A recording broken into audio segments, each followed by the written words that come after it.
గుర్తుపెట్టుకోండి. ఎగ్జామినర్ దృష్టిలో యూటీ అనేటువంటిది స్టేట్ అనేటువంటి 2 వేరియేషన్స్ లేవు. దీనికి బెస్ట్ ఉదాహరణ మన తల్లిదండ్రుల దగ్గరికి మనం వెళ్ళి, అమ్మా నేను నేను ఎక్కువ ఇష్టమా, లేకపోతే అన్నయ్య ఉంటే అన్నయ్య, చెల్లి ఉంటే చెల్లి, తెలుసు కదా.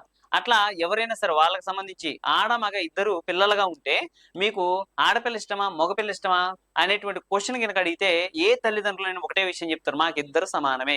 ఇప్పుడు మన కేంద్రం దృష్టిలో, మన భారతదేశం దృష్టిలో, ఎగ్జామినర్ దృష్టిలో రాష్ట్రము కేంద్రపాలిత ప్రాంతాలు వేరు వేరుగా మీరు చూడమాకండి, రెండు వాటికి సమానమే.